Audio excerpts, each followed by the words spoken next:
Bismillahirrahmanirrahim. Dear students, Assalamu alaikum and welcome to Paradise College.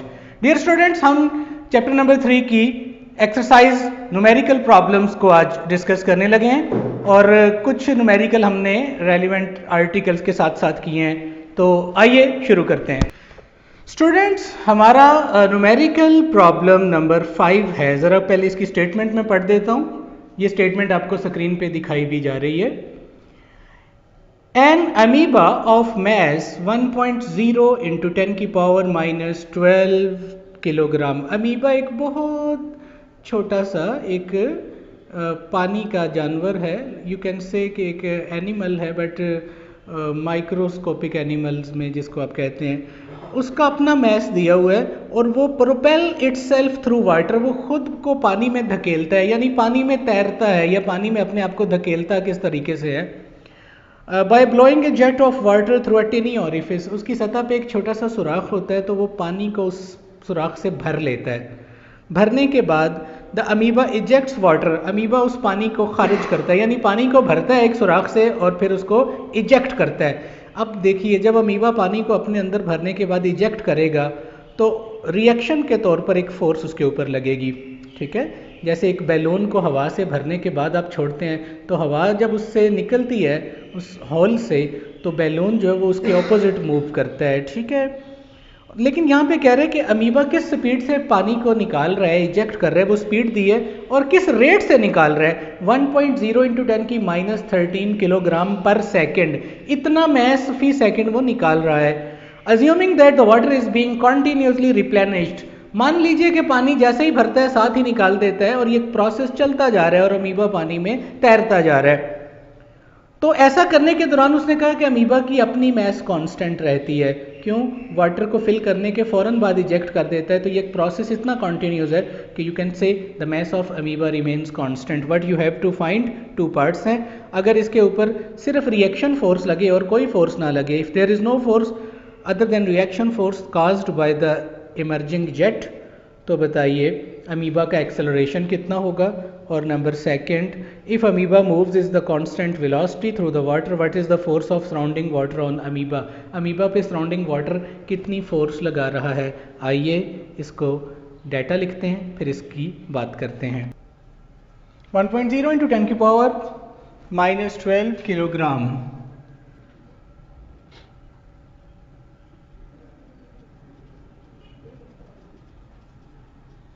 कितना mess amoeba पानी का पर सेकंड निकालता है भरने के बाद, तो mass ejected per unit time, यानी यूनिट यहाँ पे सेकंड है, तो ये आपको बेटा दिया है 1.0 इंटू 10 की पावर माइनस 13 यूनिट है किलोग्राम पर सेकंड। और स्पीड इजेक्टेड वाटर की speed v, that is 1.0 into 10 की power minus 4 metre per second. You have to determine, दो चीजें आपने फाइंड करनी है, एक अमीबा का एक्सेलरेशन और नंबर सेकेंड आपने फाइंड करना है force exerted by surrounding water F, यानी जब अमीबा पानी में तैरेगा तो सराउंडिंग वाटर उस पर कितनी फोर्स लगाएगा। ठीक है, तो आइए बेटा ज़रा गौर कीजिए, फोर्स और एक्सेलरेशन दोनों गिवन अननोन है। अब दोनों में एक भी चीज़ अगर हमारे पास होती तो हम दूसरे को फाइंड कर लेते हैं। देखें, M अमीबा के मैस के लिए मैं कैपिटल M यूज़ करूँगा। उसकी वजह ये है कि आप इस स्मॉल m से कंफ्यूज ना हो जाएं। वैसे फ़र्क कोई नहीं पड़ता, आप m डैश भी इसको कह सकते हैं, लेकिन बहरहाल कन्वेंशनली। आइए, हमने एक फार्मूला पढ़ा था force due to water flow. आपको याद है कि वाटर फ्लो के दौरान लगने वाली फोर्स दो चीज़ों का प्रोडक्ट होती है, कितना मैस निकला है per second multiplied by speed of flow. याद कीजिए, वही now that force due to water flow, ये आपने मैथमेटिकल फॉर्म पढ़ी है, F is equal to m over t multiplied by v। तो कितना रेट है, कितना मैस है पर यूनिट टाइम इजेक्ट हो रहा है, दैट इज़ 1.0 इंटू 10 की माइनस 13 और स्पीड है 1.0 इंटू 10 की माइनस 4। आइए इसको सॉल्व करते हैं। 1.0 तो 10 की पावर माइनस 13 और माइनस 4 माइनस 17 न्यूटन। तो बेटा ये वो फोर्स है जो लग रही है, ठीक है। और आपको पता है हर एक्शन का रिएक्शन होता है, तो यकीनन आप इस चीज़ को अंडरस्टैंड कर दिए होंगे। नेक्स्ट चलते हैं। बिकॉज बेटा फोर्स आपके पास आ गई है, तो न्यूटन सेकंड लॉ क्या कहता है, F is equal to M A. अब यहाँ कैपिटल एम अमीबा का मैस है, तो आप एक्सेलरेशन कैसे फाइंड करेंगे, force divided by mass. Okay, तो एक्सेलरेशन की वैल्यू आएगी, दिस इम्प्लाइज दैट फोर्स आपके पास ये है 1.0 10 की power minus 17 over mass of amoeba है 1.0 इंटू 10 की माइनस 12। देखें बेटा पावर्स को एडजस्ट करना है, 1.0 ये पावर न्यूमिनेटर में आके प्लस 12 होगी, तो आपके पास 10 की पावर आ जाएगी minus 5 unit metre per second square. This is the required answer. तो न्यूमेरिकल 3.5 आपका कंप्लीट हुआ। आगे चलते हैं जी students. Numerical number 3.6 you have already done, आपको याद होगा हमने प्रीवियस क्लास में। तो 3.7 की बात करने लगे हैं। देखिए 3.7 में क्या कह रहा है, an electron travelling at 2.0 into 10 की पावर 7 मीटर पर सेकेंड। एक इलेक्ट्रॉन है, इलेक्ट्रॉन का मैस दिया है। अच्छा, ये इलेक्ट्रॉन का मैस, प्रोटॉन का मैस, इलेक्ट्रॉन पे चार्ज, प्रोटॉन पे चार्ज, न्यूट्रॉन का मैस, ये चीज़ें आपको वैसे ही याद होनी चाहिए। कभी गिवन ना भी हो ना तो आपको पता होना चाहिए। बहरहाल यहाँ गिवन है, इलेक्ट्रॉन का मैस है 9.1 इंटू 10 की माइनस 31। एक इलेक्ट्रॉन जैसा पार्टिकल इतनी स्पीड से ट्रेवल कर रहा है 2.0 इंटू 10 की पावर 7 मीटर पर सेकेंड। उस इलेक्ट्रॉन को टकराना पड़ता है, undergoes A head on collision with hydrogen atom. Hydrogen का एटम है, यानी हाइड्रोजन न्यूक्लियस की बात कर रहे हैं, वो अपनी जगह पे रेस्ट पे पड़ा है शुरू में। तो M1 हुआ इलेक्ट्रॉन का मैस और M2 हुआ हाइड्रोजन एटम का मैस। इंसिडेंट पार्टिकल हुआ इलेक्ट्रॉन और टारगेट पार्टिकल हुआ हाइड्रोजन एटम। तो हाइड्रोजन एटम शुरू में तो रेस्ट में था, बाद में क्या हुआ कि अगर इलेक्ट्रॉन की कोलिजन हाइड्रोजन एटम के साथ परफेक्टली इलास्टिक हो तो बताइए आफ्टर कोलिजन हाइड्रोजन एटम की वेलोसिटी क्या होगी। ठीक है, तो आइए डाटा इसका लिखते हैं, मैसेज लिखते हैं, वेलोसिटीज लिखते हैं और फिर हमने क्या फाइंड करना है उसकी बात करते हैं। Given that mass of electron, इसको आप M1 कह रहे हैं, ये है बच्चे 9.1 इंटू 10 की minus 31 kilogram. Mass of hydrogen atom M2 1.67 into 10 की माइनस 27 किलोग्राम। ठीक है, तो बेटा हाइड्रोजन एटम, अब देखिए 1 हमने सेलेक्ट किया इलेक्ट्रॉन के लिए, 2 किया है हाइड्रोजन एटम के लिए। तो इनिशियल स्पीड या initial velocity electron that is v1, जिससे इलेक्ट्रॉन मूव कर रहा था टकराने से पहले, दैट इज 2.0 इंटू 10 की पावर 7 मीटर पर सेकेंड। और initial velocity of hydrogen atom v2, hydrogen atom at rest था, उसकी वेलोसिटी है 0। बेटा आपको कहता है कि हाइड्रोजन एटम की फाइनल वेलोसिटी फाइंड करें, यानी आफ्टर कोलिजन। तो यू हैव टू डिटरमाइन, मैं इसे ब्रैकेट में लिखता हूं कि आफ्टर इलास्टिक कोलिजन आपको फाइंड करनी है final velocity of hydrogen atom. तो फिर इसका नाम बेटा इनिशियल v2 थी, तो हाइड्रोजन एटम की फाइनल वेलोसिटी v2 डैश, ये उसकी मैग्नीट्यूड की बात हो रही है वेलोसिटी की, ये आपने फाइंड करनी है। देखिए स्टूडेंट्स, आपको इस, अगर आपके जहन में law of conservation of momentum वाला आर्टिकल आता है तो उसको हम यहाँ अप्लाई नहीं कर सकते। उसकी वजह है कि उसमें m1 v1 plus m2 v2 is equal to m1 v1 dash plus m2 v2 dash. तो हमें तो v1 डैश भी नहीं दी हुई, यानी अगर इलेक्ट्रॉन की फाइनल वेलोसिटी दी होती ना v1 डैश, तो फिर उस फार्मूले को यूज़ कर सकते थे, लेकिन मसला ये है एक इक्वेशन से दो अननोन फाइंड नहीं होते। अब आप इलास्टिक कोलिजन के जो रिजल्ट्स पढ़े थे उनको यूज़ करेंगे। याद कीजिए सॉल्यूशन, वी नो दैट कि हाइड्रोजन एटम की फाइनल वेलोसिटी v2 डैश का फार्मूला याद है 2m1 v1 over m1 plus m2 plus v2 m2 minus m1 over m1 plus m2। ये क्या है? ये टारगेट बॉडी m2 की फाइनल वेलोसिटी है, उसका रिजल्ट है। आइए इसमें पुट करते हैं। देखें बच्चे v2 0 है तो ये सारा फैक्टर 0 हो जाएगा, तो आपके पास बचेगा 2m1 v1 over m1 plus m2।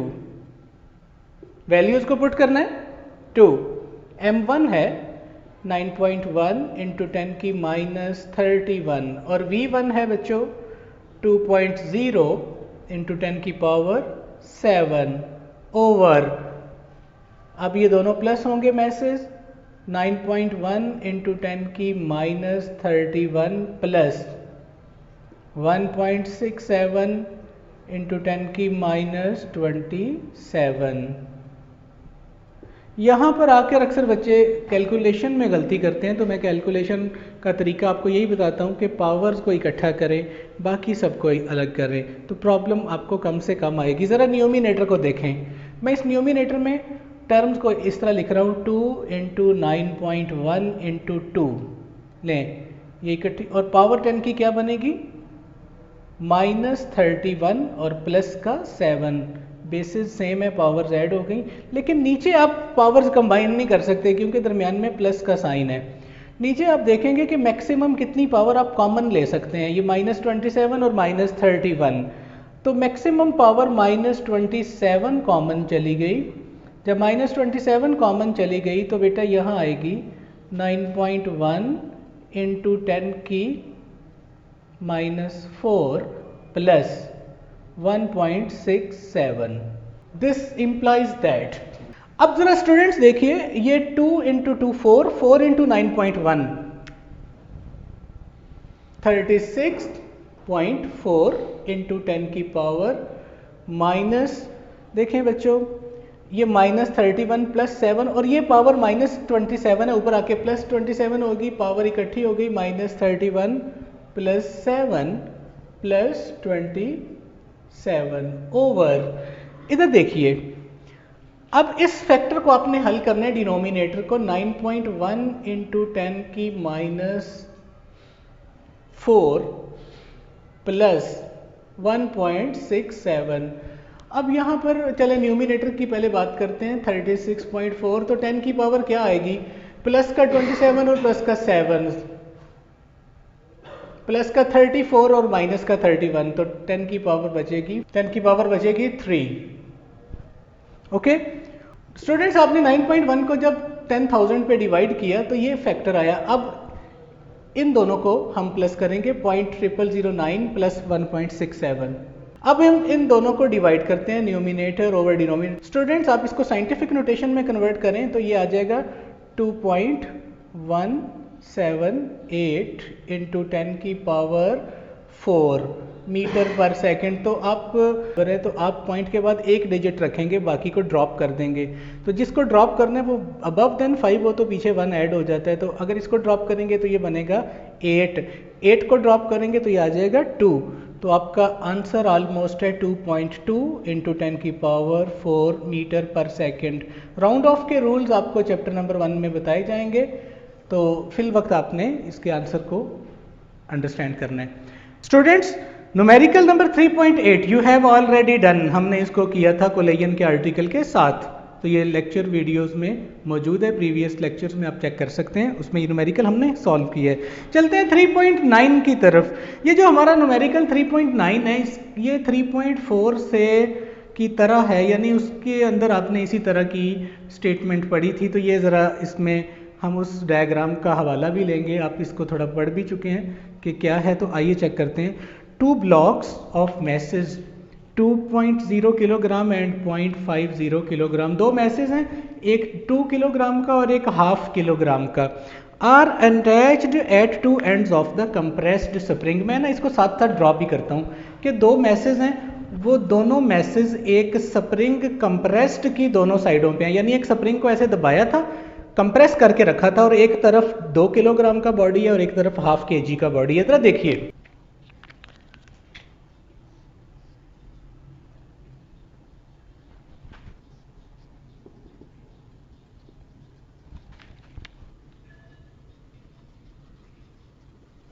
जी स्टूडेंट्स, आप समझ गए होंगे डायग्राम से कि एक कंप्रेस किया हुआ स्प्रिंग है, अभी दबा के रखा हुआ है, एक तरफ 2 किलोग्राम का बॉडी है और एक तरफ हाफ केजी का बॉडी है, एक मैस ज़्यादा है और एक कम है, अभी स्प्रिंग छोड़ा नहीं है।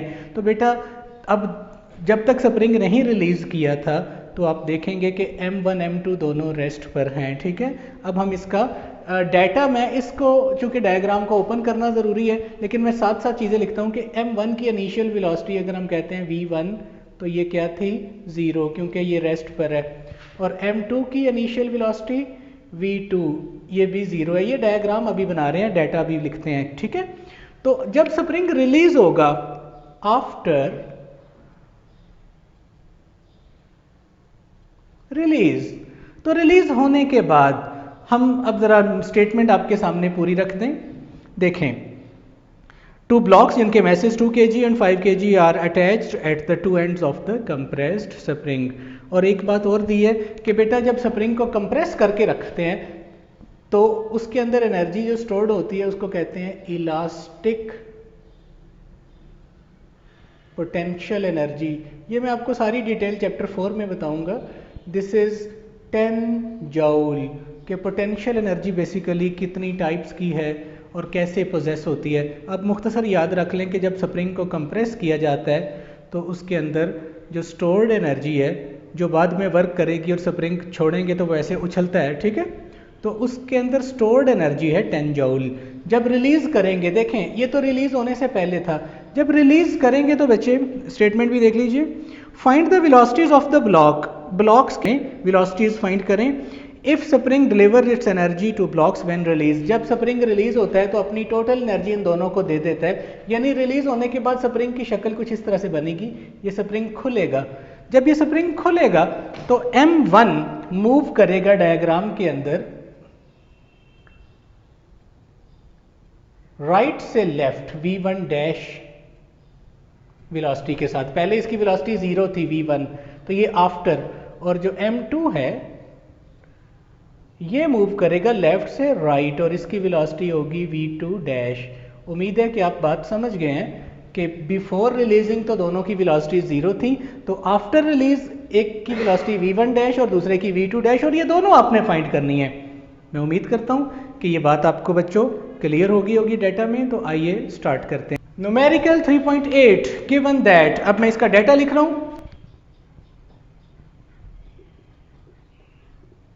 फर्स्ट बॉडी का मैस M1 2.0 किलोग्राम, मैस ऑफ सेकंड ऑब्जेक्ट या बॉडी दैट इज M2 और ये है 0.50 हाफ किलोग्राम।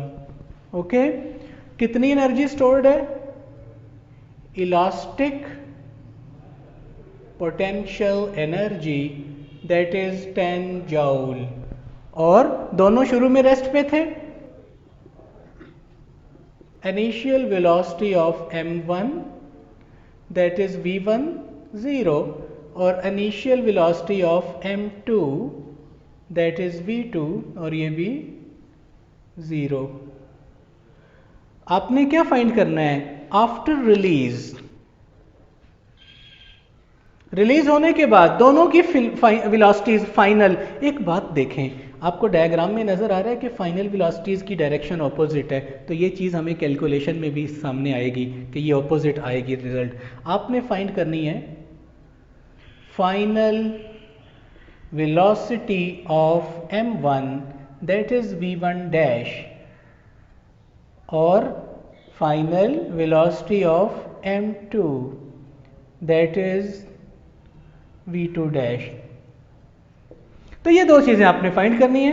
आइए इसको कैलकुलेट करते हैं। तो बच्चों ये बात स्टेटमेंट में कही गई है कि स्प्रिंग अपनी टोटल एनर्जी ब्लॉक्स को डिलीवर करता है, ठीक है। तो law of conservation of momentum क्या कहता था? मोमेंटम बिफोर रिलीज यहाँ पर इक्वल होगा मोमेंटम आफ्टर रिलीज। ज़रा सोचिए, बिफोर रिलीज क्या था?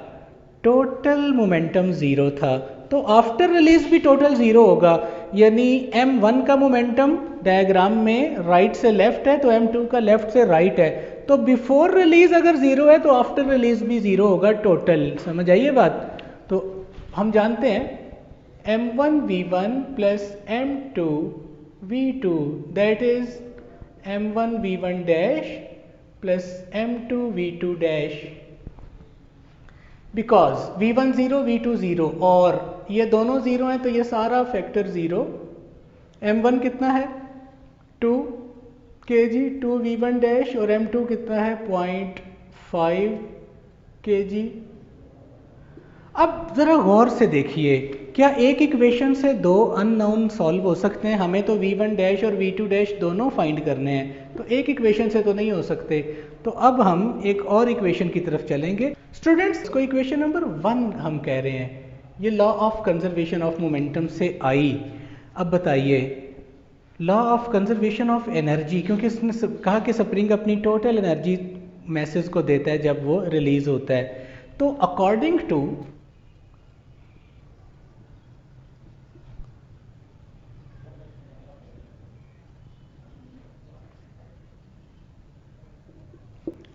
Law of conservation of energy, तो बेटा यहाँ पे आपने क्या कहा? स्प्रिंग की पोटेंशियल एनर्जी लॉस हुई और दोनों बॉडीज की काइनेटिक एनर्जी इंक्रीज हुई। तो इट मीन्स के यहाँ पे इस तरह लिखूंगा, loss of potential energy of the spring.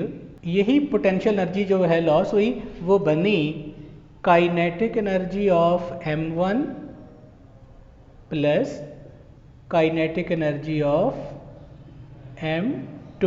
उम्मीद है कि बात आप समझ गए होंगे कि इसी पोटेंशियल एनर्जी से दोनों ब्लॉक्स ने अब जो ऑपोजिट डायरेक्शन में मूव किया तो काइनेटिक एनर्जी गेन की। तो ये कितनी पोटेंशियल एनर्जी थी स्प्रिंग में? 10 जूल। m1 की काइनेटिक एनर्जी क्या बनेगी after release? Half m1 v1 dash का स्क्वायर, ठीक है। काइनेटिक एनर्जी का हाफ mv स्क्वायर फॉर्मूला होता है। m1 डैश क्यों आया? क्योंकि आफ्टर रिलीज ये काम हुआ है। और m2 की होगी हाफ m2 v2 डैश का स्क्वायर। स्टूडेंट्स, यहां से आप 1/2 कॉमन लेंगे और हमारा नेक्स्ट स्टेप होगा हाफ में से m1 v1 डैश का square plus m2 v2 dash का square.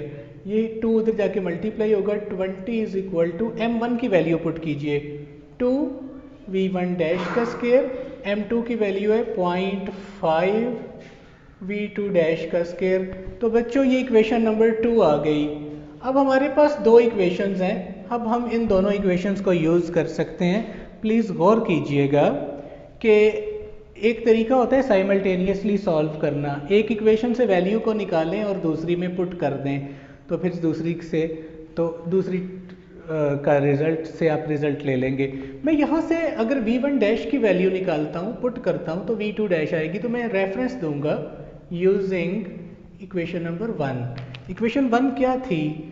0 is equal to 2v1 dash का स्क्वायर 0.5 v2 डैश का स्क्वायर। चलो यहाँ से मैं अगर v2 डैश की वैल्यू निकालता हूँ तो ये आएगा -2v1 dash over 0.5 v2 dash. तो बताइए v2 डैश क्या आया? -2v1 dash over 0.5। इसको मैं ब्लॉक दे रहा हूँ, इसकी भी ज़रूरत पड़ सकती है। मैं इसको इक्वेशन नंबर 3 कह रहा हूँ। v2 डैश की वैल्यू निकाल के रखी, क्या बनी? इसको पुट करेंगे इक्वेशन नंबर 2 में। Putting in equation second we get, देखें बेटा ये v2 डैश यहाँ पे पुट होगी, तो पुट करते हैं। इक्वेशन क्या है? 20 is equal to 2v1 dash का स्क्वायर प्लस 0.5 और v2 डैश ऊपर स्क्वायर भी है तो v2 डैश की वैल्यू थी -2v1 डैश ओवर 0.5 और ऊपर है स्केयर। ठीक है, अब ज़रा देखिए इसको सॉल्व करते हैं। अब आप इस स्केयर को जब ओपन करेंगे, गौर कीजिएगा, माइनस जो है वो स्केयर की वजह से प्लस हो जाएगा। ये जो 0.5 है इसका मतलब 1/2 है। ठीक है, तो ये जब 2 न्यूमिनेटर में आएगा तो ऊपर हो जाएगा 4। तो आप इसको एडजस्ट कर लें पहले, ताकि आपके लिए कैलकुलेशन में, क्योंकि गलती जल्दबाजी में ही होती है। तो ये रिजल्ट मैं यहाँ पे लिखता हूँ 20 = 2v1 डैश का स्केयर प्लस 0.5, ये अभी स्केयर नहीं अभी ले रहे, ये बनेगा 1/2, तो 4v1 डैश और ऊपर है स्केयर, और माइनस स्केयर की वजह से प्लस हो जाएगा 0.5, 4 का स्केयर 16, v1 डैश का स्केयर 16.5 का मतलब होता है 1/2, तो ये इससे कैंसिल होगा। 2v1 डैश का स्केयर 16/2, 8v1 डैश का स्केयर, 8 + 2, ये देखें ये वैल्यू कॉमन आ जाएगी v1 डैश का स्केयर, तो 8 + 2 10, 20। तो बताइए v1 डैश का स्केयर आएगा 20/10, यानी 2 = v1 डैश का स्केयर। 2 का स्केयर रूट लें तो आता है 1.41। 2 का स्केयर रूट लें बेटा तो v1 डैश आ गया आपके पास 1.4 यूनिट आएगा मीटर पर सेकंड। लीजिए m1 की वेलोसिटी आ गई v1 डैश। अब आप क्या करेंगे, इसी वैल्यू को इक्वेशन 3 में पुट कर दें। ठीक है, 3 इक्वेशन हमारे पास बनी बनाई पड़ी है, तो यहाँ पे v1 डैश की वैल्यू पुट कर दें तो v2 डैश आ जाएगा। तो आप इसके आगे लिखेंगे पुटिंग इन इक्वेशन 3। जब इक्वेशन 3 में पुट करेंगे तो v2 डैश इक्वल है -2 v1 डैश आपके पास आया 1.4/0.5।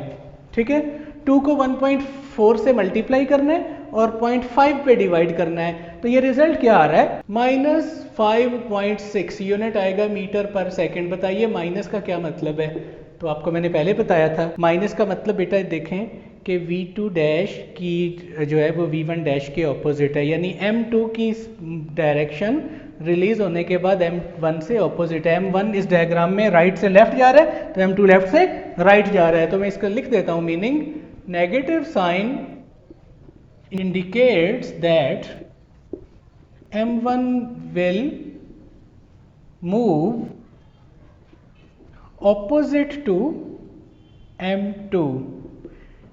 चलें, एक आपसे टेक्निकल सवाल पूछता हूँ, इसका जवाब सोचना है कि ये दोनों वेलोसिटीज सेम क्यों नहीं हैं।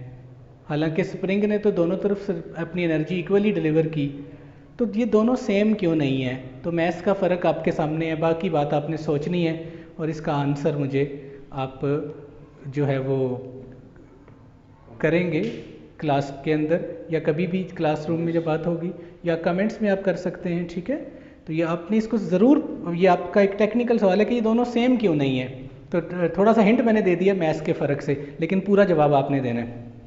न्यूमेरिकल नंबर 10 है, a football is thrown upward with an angle 30 degree with respect to horizontal. एक फुटबॉल को 30 डिग्री एंगल से फेंका गया।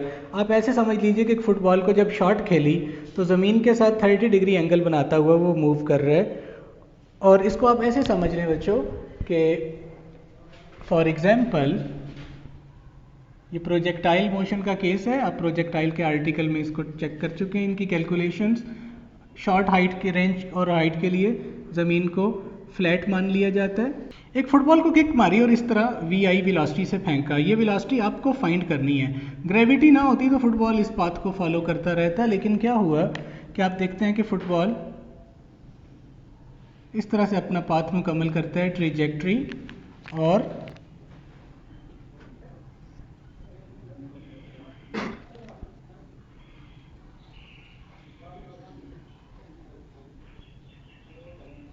ये पॉइंट ऑफ मैक्सिमम हाइट है, यहाँ से हाइट ली जाती है।